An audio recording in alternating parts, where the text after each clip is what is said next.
Olá, pessoal! Olha, hoje é um dia muito especial. Tô aqui com a minha xícara do Freud até para celebrar esta primeira aula, né, deste curso que eu vou intitular Iniciação. Então, espero que vocês estejam ouvindo nitidamente, que esteja bem claro aqui. E, bom, sejam bem-vindos.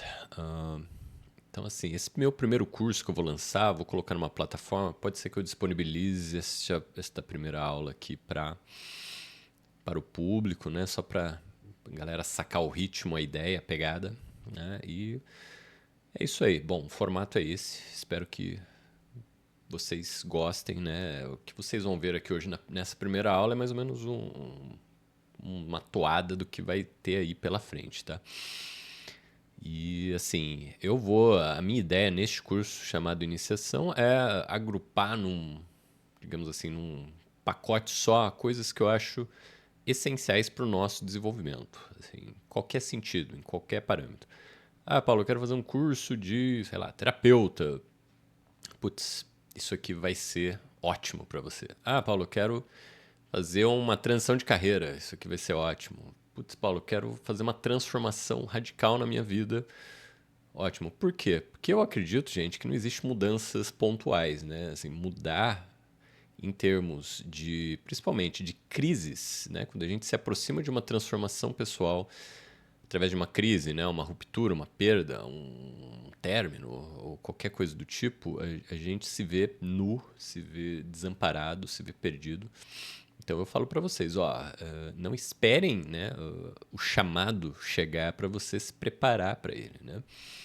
Então aqui é a hora, tá, gente? Então usem esta primeiro curso que eu estou chamando de iniciação para você se preparar aí para as próximas mudanças que virão na sua vida. E aqui eu vou compartilhar com vocês um pouco do meu know-how que eu desenvolvi no decorrer da minha vida, com várias iniciações que eu fiz aí na vida, né?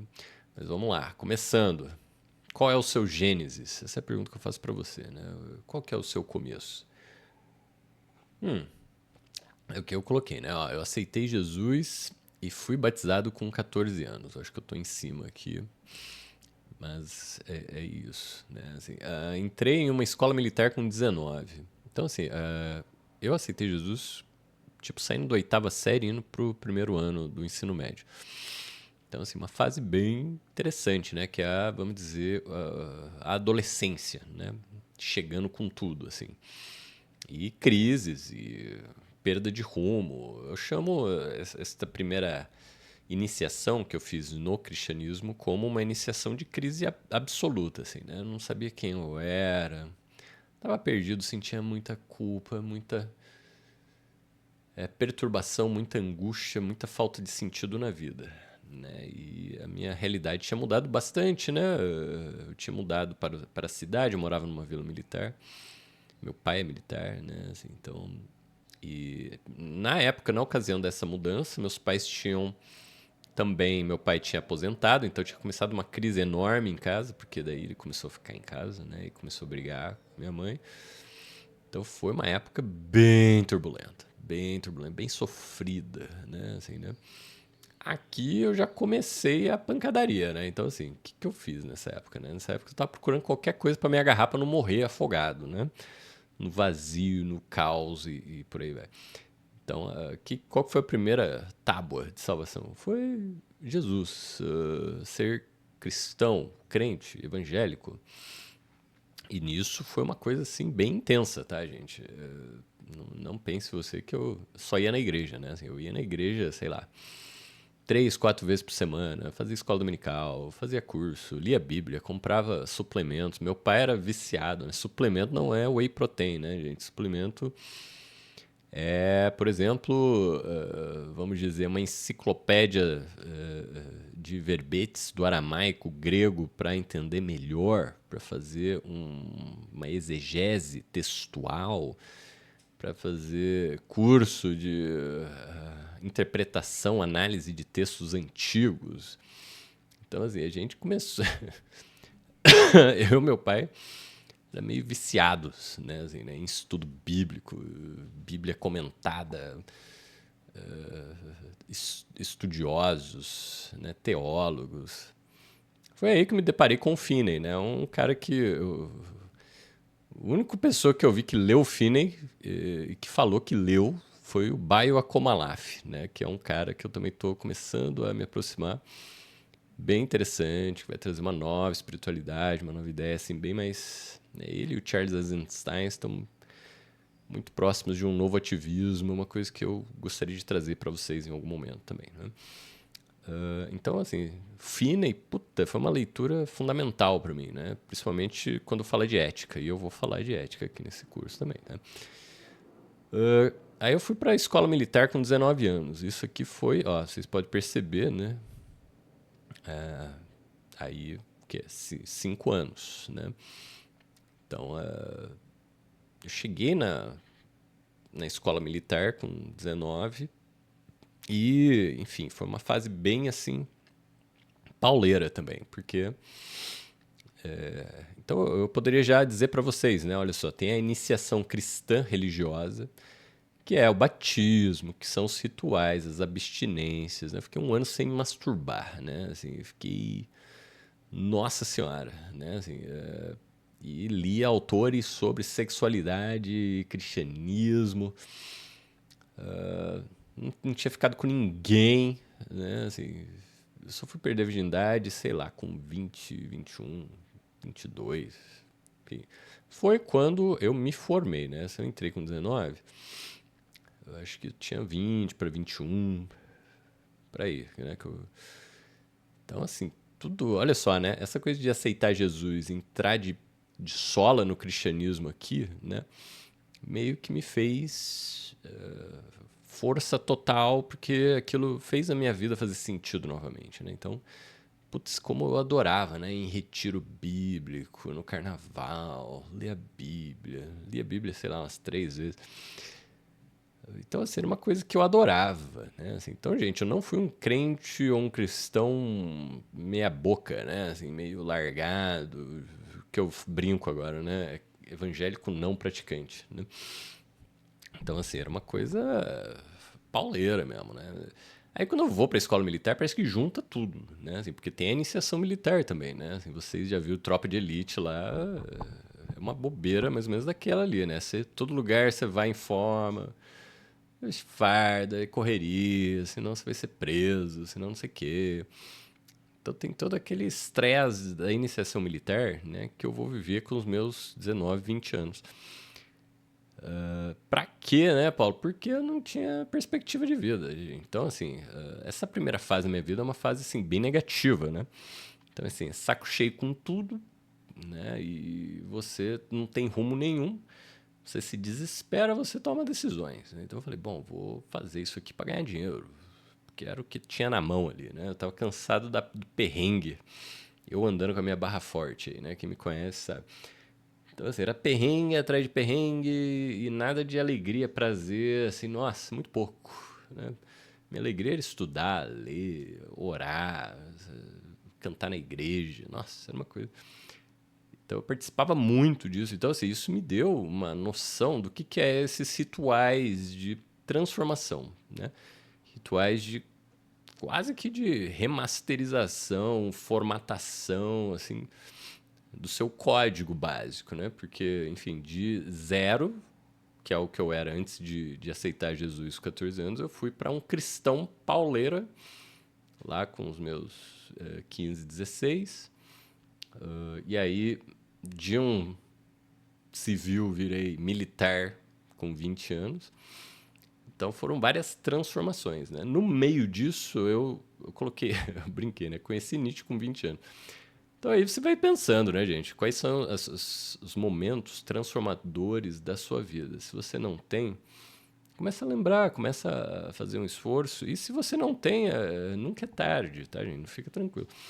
Então, a partir de agora, vocês vão, com certeza, realizar um ato de transformação através desse curso, tá? Assim, isso eu garanto, né? Espero que vocês tenham uma transformação. Vou lutar para isso, vou fazer cada aula para te instigar, te provocar e te desafiar a fazer um ritual para que você saia desse curso enfim, transformado, né, como uma iniciação poderia te fazer transformar, né? E eu acho que isso às vezes é o pulo do gato.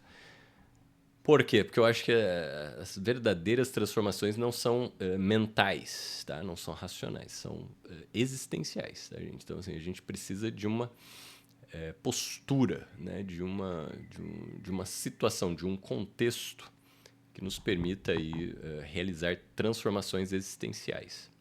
E aqui eu espero ensinar vocês a construir esse contexto, a implementar isso aí de forma prática, de forma concreta na vida de vocês, né?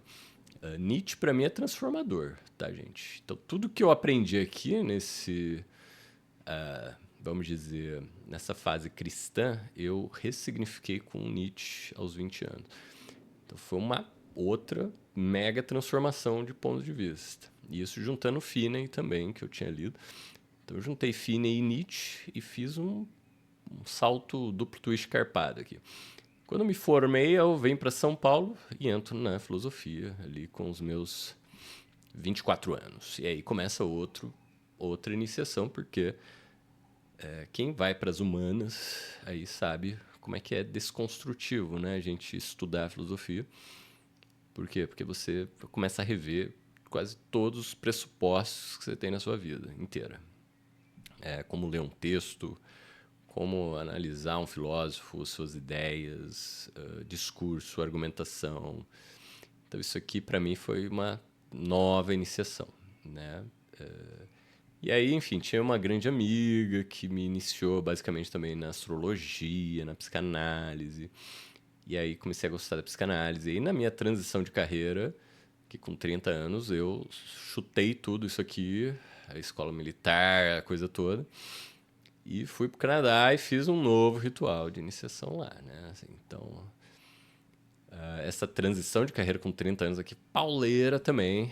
Tive o que eu chamo de doença iniciática, né? Que é uma hérnia de disco. Também com 30 anos. Comecei a viver como professor de inglês, estudar psicanálise. Então, assim, foi uma época tipo Elias no deserto, assim, né? Sobrevivendo só com os farelos de pão que os pássaros me traziam, assim, né? Então, outra iniciação aqui. O deserto, né, gente? Uma coisa muito iniciática, né? Então, cada fase dessa é um desertinho que eu atravessei, né? E agora, né, meu último ritual que eu considero é o nascimento do meu filho, Caio, né? Muito feliz aí pelo nascimento dele. Mas também uma iniciação, uma transformação radical na minha vida está se operando agora. Para onde que vai? Não sei, né, gente? Mas vocês vão participar dessa minha próxima iniciação, hein? Como alunos e, vamos dizer assim, né, colegas de ritual. Vamos trabalhar este novo ritual de iniciação aqui, né? Por que nascemos neste planeta, nesta era? Ao nascer, não recebemos um manual de como viver. Isso pode ser uma vantagem ou uma desgraça. O caminho proposto nesse curso é um esforço no sentido de equipar as pessoas para o desafio da vida. Então, assim, não é dizer o que você vai fazer na sua vida, é te equipar, né? Te dar ferramentas para você fazer o que você quiser, tá? Então, assim, não é um curso prescritivo, eu não vou me colocar aqui como autoridade máxima, não vou seguir essa punhetagem, tá? Então, assim, relaxa, né? Ah, Paulo, você não vai dar todas as respostas? Não. Então é meio mestre dos magos mesmo, né? Porque é legal, né? Assim, dá um pouquinho de liberdade para vocês aí se ferrarem e descobrir por vocês mesmos, né? Eu acho isso maravilhoso. Então aqui a gente vai pensar esse manualzinho de como que seria, né? Um manualzinho legal para a gente ajudar as pessoas a lidar com essa coisa que é a vida neste planeta, né? Já que não tem, né? Quando a pessoa quer ser normal, né? Assim, Paulo, o que eu faço? Isso aqui é normal, tô sendo louca.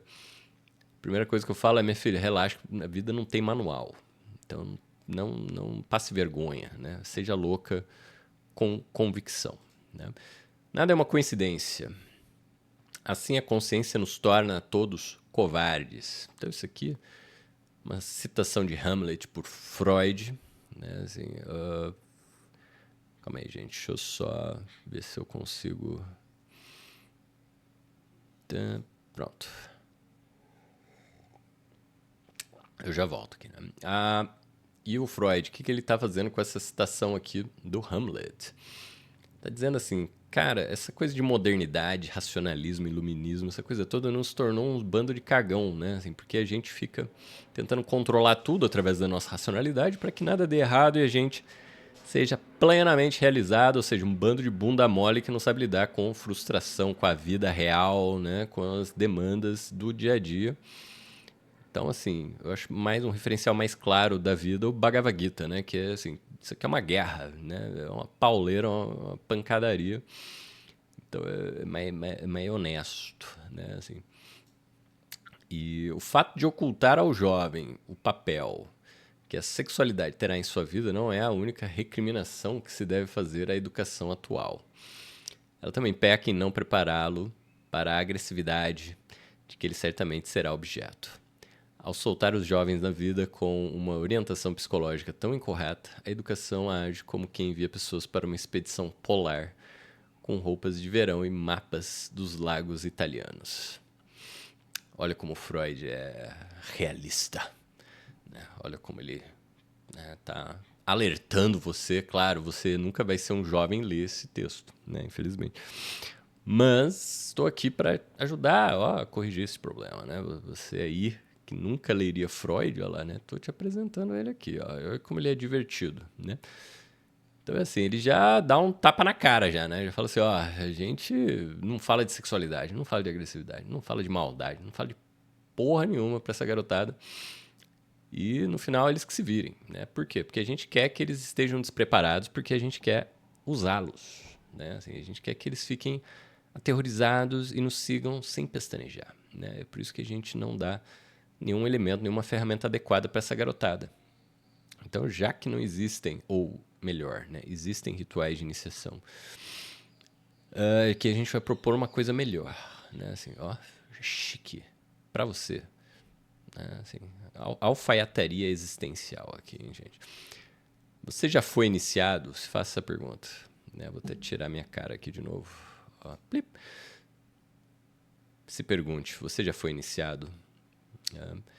Assim como natureza é o produto de uma secularização progressiva do cosmos, obra de Deus, também o homem profano é o resultado de uma dessacralização da existência humana. Isso significa que o homem arreligioso se constitui por oposição a seu predecessor, esforçando-se por se esvaziar de toda religiosidade e de todo significado transhumano. Caraca, Paulo, quem que falou isso aqui, hein? Nossa, só pedrada, né? Esse aqui é o Mircea Eliade, né? E aqui ele dá um de direita no Freud também, né? Olha lá, né? Deixa eu me retirar aqui. Ele reconhece a si próprio na medida em que se liberta e se purifica das superstições de seus antepassados. Olha lá, né? Puro Freud aqui, né? Em outras palavras, o homem profano, queira ou não, conserva ainda os vestígios do comportamento do homem religioso, mas esvaziado dos significados religiosos. Isso aqui é muito interessante. Né? Faça o que fizer, é um herdeiro. Não pode abolir definitivamente seu passado, porque ele próprio é produto desse passado. É constituído por uma série de negações e recusas, mas continua ainda a ser assediado, ou... Isso aqui é uma adição minha aqui, né? Assombrado pelas realidades que recusou e negou.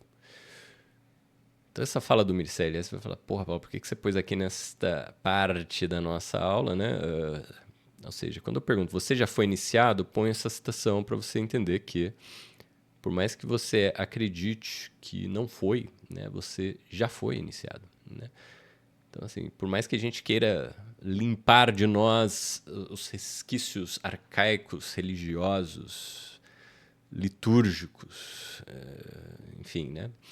Sagrados que nos permeiam a todos, tudo isso está em nossa raiz de forma inconsciente atualmente. É isso que o Mircea Eliade está falando. E é isso que eu, como psicanalista de formação, vou ajudar vocês aqui a perceber, né? Como?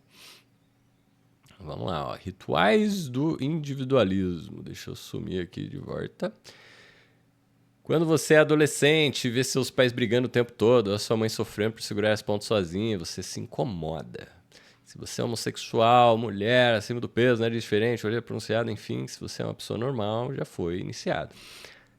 Lembra que o Mircea Eliade falou, né? A gente sempre se posiciona por negações, né? Por oposições. Então, assim, o que isso aqui, gente, vai gerar, né? Vai gerar uma reação na gente, né?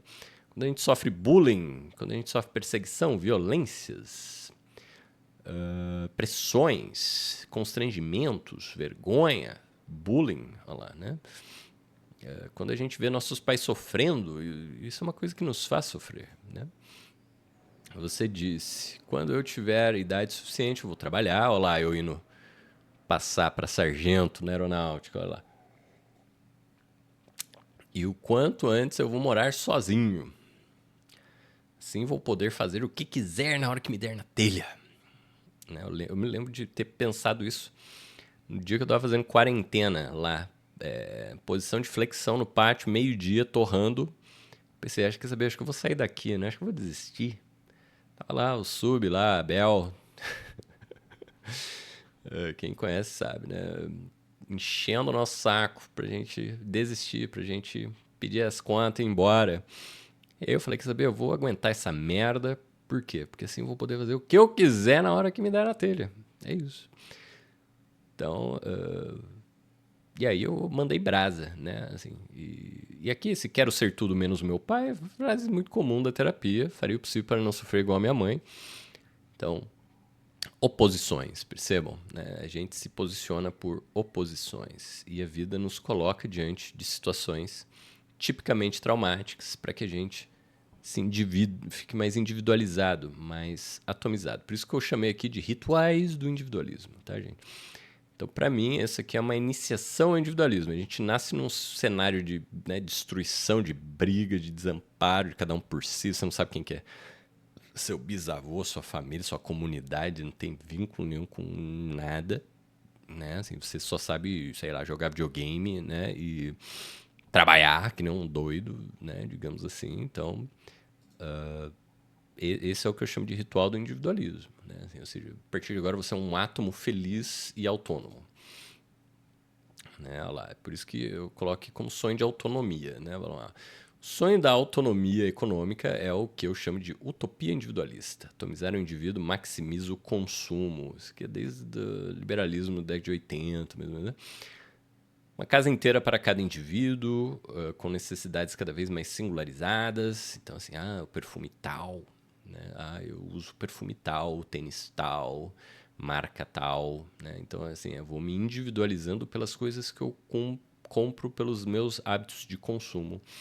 Então, isso aqui eu vou ligando, percebam, um individualismo, ou seja, o meu valor próprio às coisas que eu posso comprar, né?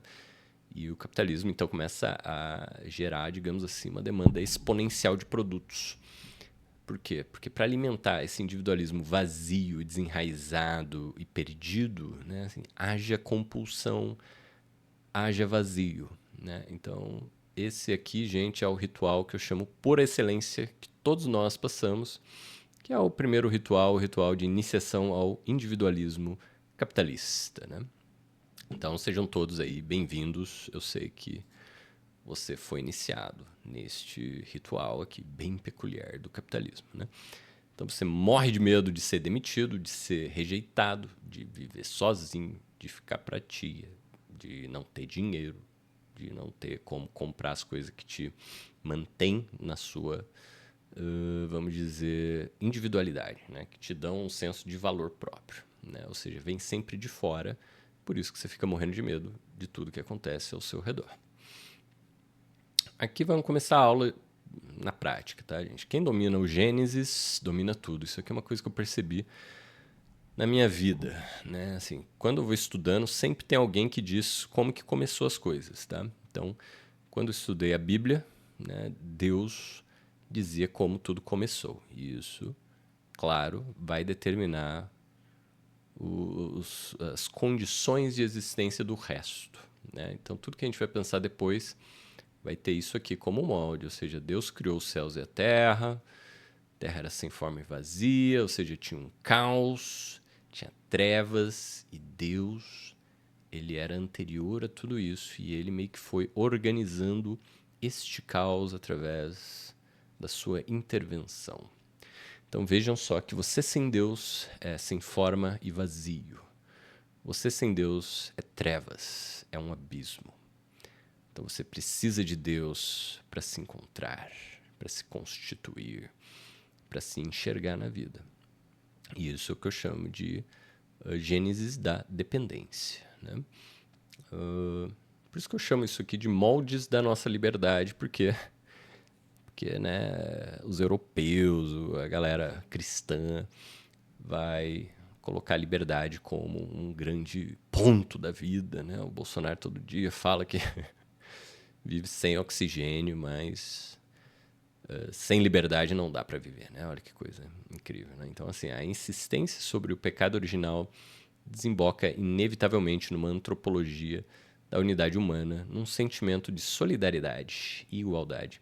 Mas esse sentimento de igualdade, claro, é bem teórico e parece servir, sobretudo, para justificar a desigualdade social. Somos todos maus, mas a ordem social hierarquizada permite evitar o caos. Olha lá o Gênesis de novo, tá, gente? Então isso aqui vocês vão ver toda hora. Na psicanálise também tem um Gênesis, tá? Que seria o Gênesis do indivíduo em família, que seria o Édipo, né? Então o Édipo é o Gênesis psicanalítico. Se você acreditar na psicanálise, você tem que engolir o Gênesis psicanalítico. Se você acreditar no cristianismo, você vai ter que engolir o Gênesis cristão. Então, todo mundo que quer te controlar, ou determinar o seu comportamento, vai te ofertar o seu mito de origem, né? E isso aqui é fundamental. Por quê? Porque isso aqui você nunca questiona, né? Você questiona o como depois, mas o porquê você não questiona, né? Os grandes debates teológicos do século XVI e XVII não incitam o otimismo. Poderíamos resumi-lo numa frase: o homem é incapaz de fazer o menor bem se não receber ajuda de Deus. Certamente os teólogos divergem sobre a gravidade de nosso estado, sendo que os jesuítas nos agraciam com um pouco mais de iniciativa e liberdade que os jansenistas. No entanto, evidentemente, a espécie humana passa por ser incapaz de progredir. O homem é o lobo do homem, eis a opinião dos moralistas do século XVII. O Leviatã traduz o pensamento político de uma sociedade marcada pelo pecado original. Olha lá, gente, o Gênesis de novo. Então, saquem, gente, como a iniciação é importante, como o Gênesis é importante. Porque isso aqui é o molde, é o preâmbulo, é a base de como você vai se constituir nesta vida. Todo mundo quer controlar esta base para determinar o seu comportamento. Então é aqui que a gente precisa trabalhar. Por isso que esse é o meu primeiro curso, tá, gente? O fato de a teoria ter sido feita por um quase ateu, Hobbes, no caso aqui, em nada muda o caso. Em meados do século XVIII, a ideia de pecado original começa a invadir a filosofia, que sob uma forma secularizada chegará ao mesmo moralismo religioso. Gente, isso aqui é pior que praga. Por quê? Porque a filosofia e atualmente a ciência carregam muitos pressupostos cristãos, mas sem admitir isso, né? Por quê? Porque eles se sentem seculares, como o Mircea Eliade já falou. Então percebam isso, esse aqui vai ser uma constante, tá? Toda hora a gente vai parar e isso aqui é uma coisa religiosa e está aqui no meio da ciência, está aqui no meio da filosofia. Então, assim, a gente, por mais que a gente tente se purificar dessas coisas, é muito difícil, porque grande parte dos grandes pensadores estavam imersos nessas filosofias pessimistas, inspiradas em interpretações do Gênesis bíblico. Quem não é ímpio, dado que somos todos saídos de uma semente ímpia? Essa aqui é uma citação do Agostinho, tá? Essa aqui, o anterior, uma citação da Origem do Mal, né? É um livro que eu adoro, assim, né? E indico para todo mundo, né? Vou ver se eu deixo aqui depois uma bibliografia. Mas essa citação aqui não coloquei, mas enfim, né? Já eu coloco aqui. Então, o primeiro desses heróis da fé, né, do pessimismo filosófico, vai ser o Agostinho, tá? Ele vai fazer uma interpretação bem pessimista da natureza pecaminosa, do Gênesis, né? Pois quem não é ímpio, dado que somos todos saídos de uma semente ímpia, assim como é dito no Salmo 51, eis aqui nasci na iniquidade. E Jó, como de um ser maculado sairá um homem impuro. Olha lá, uma ideia de contaminação, percebam? Então, tem uma relação com a carne, com a genética, com o nascimento e com o pecado. Está tudo junto, percebam? Isso aqui é interessante demais. Interessante demais. Porque Agostinho ele fazia essa ligação, né, entre carne, corrupção e pecado. Né, que é uma coisa que Platão fez, que muitos pensadores, né, órficos e por aí vai, já fizeram também, não é um privilégio cristão. Né? Pois Deus não fez o pecado, não deixa de fazer crescer e multiplicar a natureza viciada pelo pecado, a quem o espírito foi retirado, da mesma forma que um artesão faz estátuas com a madeira roída pelos vermes, tal é a natureza, tais são também os homens, Deus os criando e os formando segundo essa natureza. Então, Agostinho basicamente usa, né, vamos dizer, a liberdade como uma escusa, né, uma desculpa para liberar Deus da responsabilidade pela corrupção humana. Aqui eu vou apresentar Malthus, que, bom, também é um pensador do pessimismo, tá? Por quê?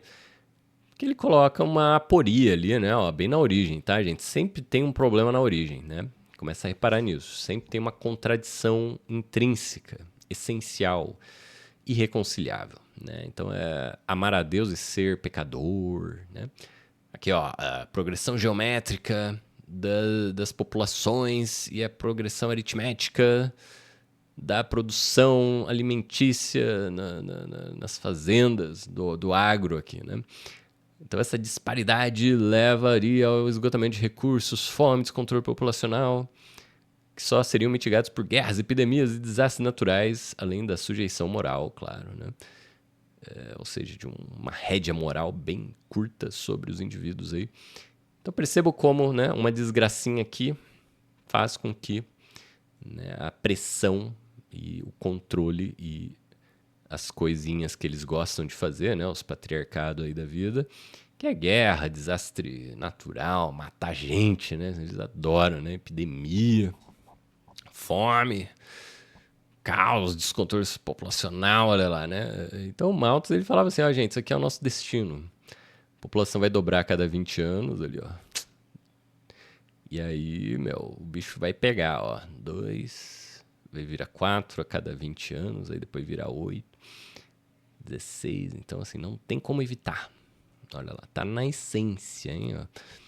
Então aqui eu fiz um sketch aqui, ó, para vocês verem com clareza, né, que a origem sempre tem uma coisa contraditória, complicada. Vem alguns autores e vão agregando, né, mais problemas, mais questões para justificar o caos social que a gente vai precisar mitigar com o Estado, com a igreja ou com a ciência. E através delas a gente chega na ordem, né? Olha que maravilha, né? Por que iniciação? Né? Então, gente, eu chego aqui nessa parte vamos dizer, nos finalmente da nossa primeira aula.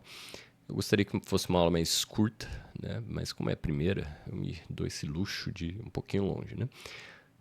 Por que iniciação? Porque, bom, que eu já falei, né? A iniciação se torna uma coisa para transformar, né? Assim, então não é só informar você, tá?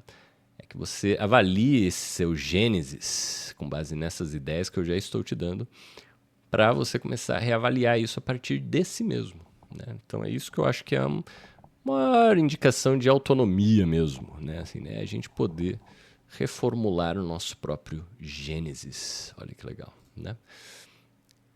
Isso aqui é um tema que eu vou trazer na próxima aula, que seria a identidade adaptativa. Então é a próxima aula aí. Falar sobre patriarcado, manipulação, catequização, essas coisas aqui. Já tem um livro falando sobre isso, mas eu estou aqui colocando em formato de aula para ficar mais didático. E eu pensei nesse formato de desafios também, para cada iniciação, um ritual de encerramento, ou seja, não existe transformação sem luto, sem encerramentos. Então, quando as pessoas querem mudar, eu falo, em primeiro lugar, veja qual iniciação você fez. Não existe mudança sem mudar o seu gênesis, sem encerrar aquele ritual, né? Então isso aqui é um processo sagrado que está em jogo aqui, gente.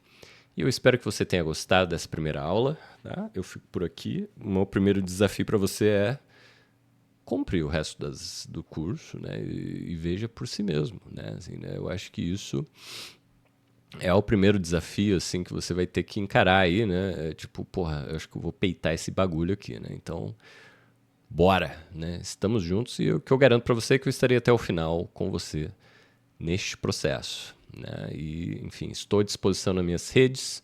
Qualquer dúvida, qualquer questionamento, qualquer curiosidade, estou à disposição, tá? Um abraço para todos vocês, eu fico por aqui e te vejo na próxima aula. Falou! Ah, deixa eu aparecer aqui para dar um tchau. Tchau, gente! Até a próxima. Um beijo!